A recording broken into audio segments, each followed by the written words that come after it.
Hello दोस्तों, आप सभी लोगों का हमारे यूट्यूब चैनल में स्वागत है। तो जैसा कि आप लोगों का जो है टेक्नीशियन ग्रेड थर्ड का एग्ज़ाम चल रहा है, तो हम करेंगे आज के दिन के जो है जितने भी प्रश्न पूछे गए हैं और आगे आने वाली शिफ्टों में जितने भी प्रश्न पूछे जा सकते हैं, सभी प्रश्नों को कवर करेंगे। अगर आप लोग हमारे यूट्यूब चैनल पर नए हैं तो प्लीज़ चैनल को सब्सक्राइब कर लीजिए और बेल आइकन को दबा लीजिए ताकि जब भी हम क्लास को अपलोड करें तो आप लोगों तक जो है इन्फॉर्मेशन पहुंच जाए।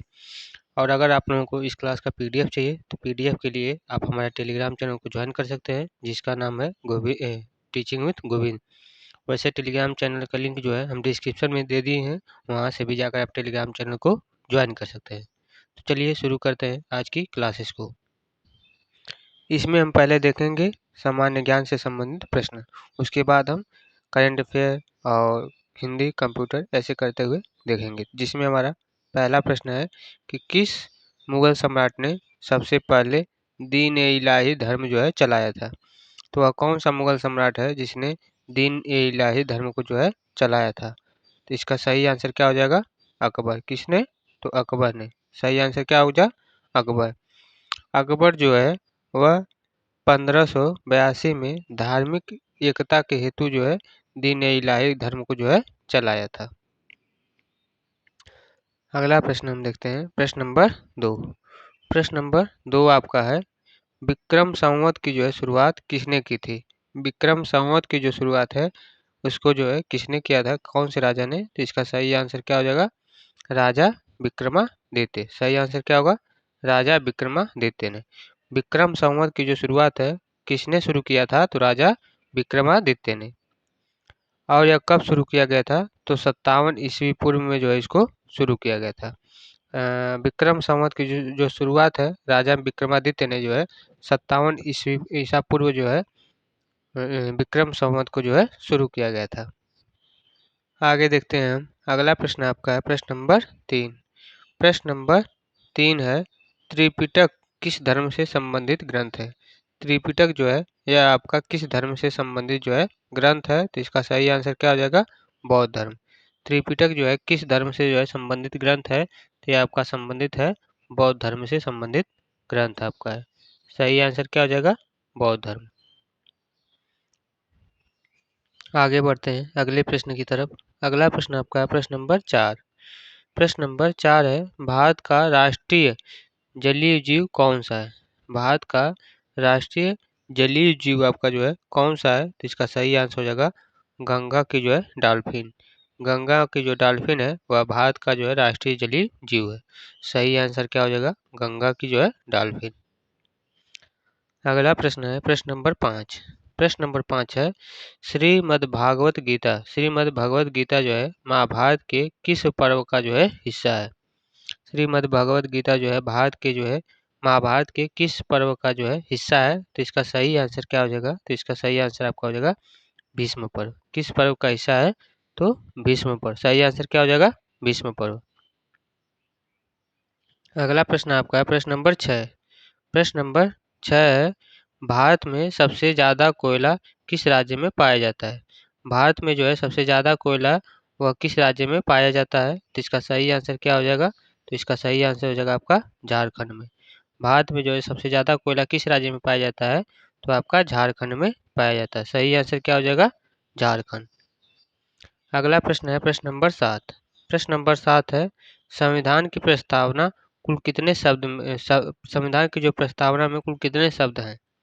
संविधान की जो आपकी प्रस्तावना है उसमें टोटल कितने शब्द हैं। तो इसका सही आंसर क्या हो जाएगा? इसका सही आंसर हो जाएगा आपका 85 शब्द।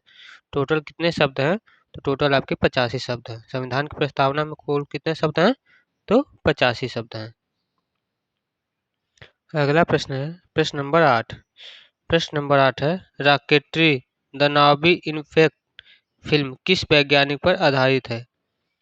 Rocketry the knobby effect film rocketry the knobby effect film किस वैज्ञानिक पर जो है आधारित है। तो इसका सही आंसर क्या हो जाएगा? इसका सही आंसर होगा नाम्बी नारायणन।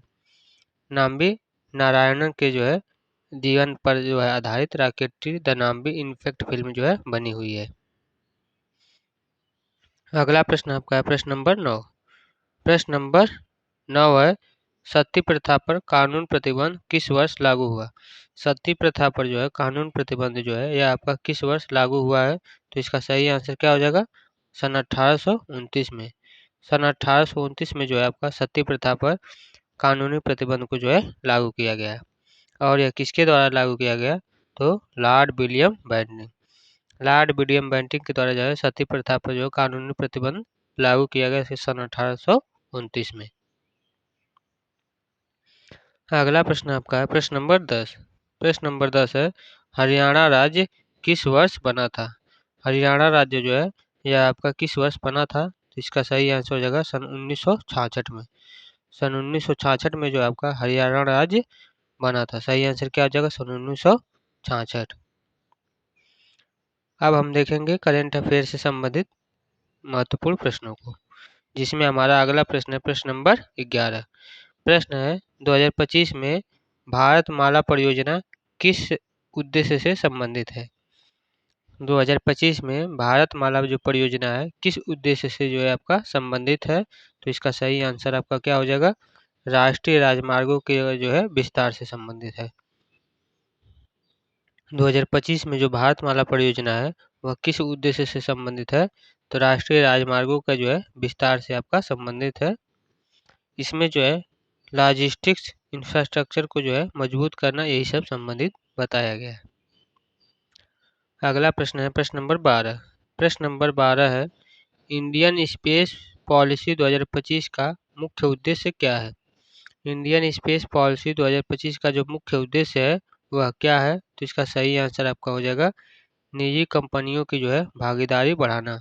निजी कंपनियों की जो है भागीदारी को बढ़ाना इंडियन स्पेस पॉलिसी 2025 का जो है मुख्य उद्देश्य है। अगला प्रश्न है प्रश्न नंबर 13। प्रश्न नंबर 13 है 2025 में किस भारतीय खिलाड़ी ने डायमंड लीग में जो है जीत हासिल की है? 2025 में किस भारतीय खिलाड़ी ने डायमंड लीग में जो है जीत हासिल की है? तो इसका सही आंसर क्या हो जाएगा? नीरज चोपड़ा। किसने हासिल की है? तो नीरज चोपड़ा ने। सही आंसर क्या हो जाएगा? नीरज चोपड़ा। अगला प्रश्न है प्रश्न नंबर 14। प्रश्न नंबर 14 है हाल ही में वर्ल्ड हैप्पीनेस रिपोर्ट 2025 में भारत की रैंक क्या है? हाल ही में वर्ल्ड हैप्पीनेस रिपोर्ट 2025 में भारत की जो रैंक है वो कौन से स्थान पर है? तो इसका सही आंसर हो जाएगा 126वां स्थान। वर्ल्ड हैप्पीनेस रिपोर्ट 2025 में भारत का जो स्थान है वह 126वां स्थान है। सही आंसर क्या हो जाएगा? 126वां। अगला प्रश्न है प्रश्न नंबर 15। प्रश्न नंबर 15 है भारत का पहला फिशिंग हार्बर हब किस राज्य में बन रहा है? भारत का जो पहला फिशिंग हार्बर हब जो है किस राज्य में बन रहा है? तो इसका सही आंसर क्या हो जाएगा? आंध्र प्रदेश। किस राज्य में बन रहा है? तो आपका आंध्र प्रदेश में बन रहा है। सही आंसर हो जाएगा आंध्र प्रदेश। अब हम देखेंगे हिंदी व्याकरण पर आधारित महत्वपूर्ण प्रश्नों को, जिसमें हमारे कौन कौन से प्रश्न पूछे गए हैं, आइए देखते हैं। जिसमें हमारा अगला प्रश्न यानी कि प्रश्न नंबर 16 है दिव्य दृष्टि दिव्य दृष्टि यह जो है किस प्रकार का समास है? इसमें यानी कि इसमें कौन सा समास होगा? तो दिव्य दृष्टि में आपका जो समास होगा वह कर्मधारय समास होगा। तो सही आंसर क्या हो जाएगा?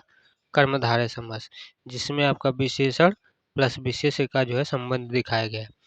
दिव्य दृष्टि में आपका विशेषण भी है और विशेष्य भी है। अगला प्रश्न है प्रश्न नंबर 17। प्रश्न है संगणक शब्द में कौन सा प्रत्यय है? संगणक शब्द में जो आपका क्या कौन सा प्रत्यय है, मतलब क्या प्रत्यय है? संगणक में आपका प्रत्यय है क। संगणक में आपका क्या प्रत्यय है? तो क प्रत्यय है। अगला प्रश्न है प्रश्न नंबर 18। प्रश्न है मातृत्व का जो है अर्थ क्या है? मातृत्व का जो है क्या अर्थ होता है? तो इसका आंसर हो जाएगा माँ होने की अवस्था को जो है मातृत्व कहते हैं। माँ होने की जो अवस्था है उसको मातृत्व कहा जाता है। मातृत्व जो है आपका इसमें कौन सा संज्ञा है? तो इसमें भाववाचक संज्ञा है। मातृत्व में जो आपका कौन सा संज्ञा होगी? तो भाववाचक संज्ञा होगी। अगला प्रश्न है प्रश्न नंबर 19। प्रश्न नंबर 19 है स्वावलंबन शब्द में उपसर्ग क्या है? स्वावलंबन शब्द में जो है आपका क्या उपसर्ग होगा? तो इसका सही आंसर होगा स्व। स्वावलंबन में क्या उपसर्ग होगा? तो स्व आपका उपसर्ग होगा। अगला प्रश्न है प्रश्न नंबर 20। प्रश्न है अति प्लस सुंदर बराबर अति सुंदर। अति प्लस सुंदर बराबर आपका क्या हो जाएगा? अति सुंदर। इसमें जो है कौन सी संधि होगी? अति प्लस सुंदर बराबर अति सुंदर, इसमें आपकी कौन सी संधि होगी? तो इसका सही आंसर हो जाएगा इसमें आपकी संप्रासण संधि, नहीं बल्कि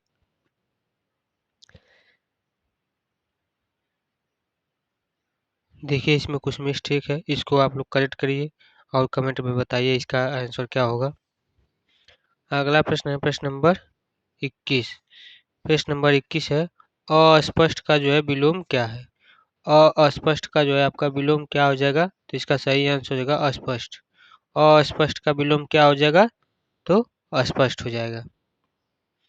अगला प्रश्न है प्रश्न नंबर 22। प्रश्न है दूध भात किस समास का उदाहरण है? दूध भात यह जो है किस समास, मतलब इसमें कौन सा समास होगा? तो इसका सही आंसर होगा द्वंद्व समास। दूध भात में आपका कौन सा समास होगा? द्वंद्व समास होगा। अगला प्रश्न है प्रश्न नंबर 23। प्रश्न नंबर 23 है प्रतिदिन किस प्रकार का शब्द है? प्रतिदिन जो है यह किस प्रकार का शब्द है? तो इसका सही आंसर हो जाएगा क्रिया विशेषण। प्रतिदिन जो है किस प्रकार का शब्द है? तो यह क्रिया विशेषण है। अगला प्रश्न है प्रश्न नंबर 24। प्रश्न नंबर 24 है मानसिक में कौन सा प्रत्यय है? मानसिक में जो है आपका कौन सा प्रत्यय है? तो मानसिक में इक प्रत्यय है। मानसिक में कौन सा प्रत्यय है? तो इंक प्रत्यय है। तो सही आंसर क्या हो जाएगा? की। अगला प्रश्न है प्रश्न नंबर 25। प्रश्न है दीनहीन में आपका कौन सा अलंकार है? दीनहीन में कौन सा अलंकार होगा? तो इसका सही आंसर हो जाएगा अनुप्रास अलंकार। दीनहीन में जो है आपका कौन सा अलंकार होगा? तो अनुप्रास अलंकार होगा। अगला प्रश्न आपका है प्रश्न नंबर, जिसमें हम देखें आप यहाँ पे आप देखेंगे कंप्यूटर पे आधारित प्रश्न। कंप्यूटर ज्ञान पे आधारित प्रश्नों को देखेंगे, जिसमें हमारा पहला प्रश्न हो जाएगा प्रश्न नंबर 26। प्रश्न नंबर 26 है कि किस मेमोरी को अस्थायी मेमोरी कहा जाता है? किस मेमोरी को जो है अस्थायी मेमोरी कहा जाता है? तो इसका सही आंसर क्या हो जाएगा? रैम। रैम को जो है अस्थायी मेमोरी कहा जाता है। अगला प्रश्न है प्रश्न नंबर 27। प्रश्न नंबर 27। MS एक्सेल में एक शीट में अधिकतम कितनी कॉलम होती हैं? MS एक्सेल में जो है एक शीट में अधिकतम कितनी कॉलम होती हैं? तो इसका सही आंसर हो जाएगा 16 वर्सेस 384, यानी कि ए से लेके जो है XFD तक जो है कॉलम होती हैं।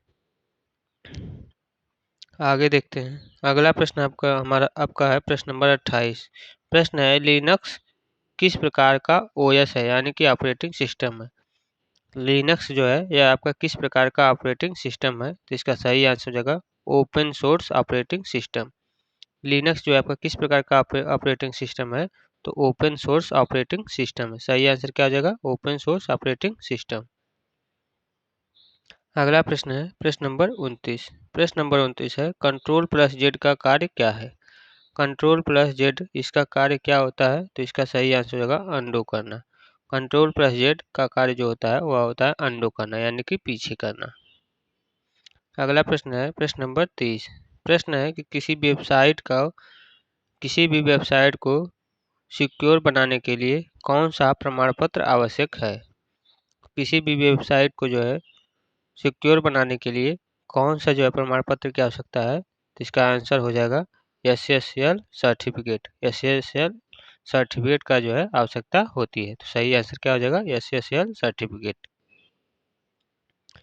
तो आज के लिए इतने ही प्रश्न थे। जितने भी प्रश्न थे सभी के सभी इम्पोर्टेंट थे। आप लोग जो है प्रश्नों को जो अच्छे से सॉल्व किया करिए और अच्छे से इसको देखा करिए।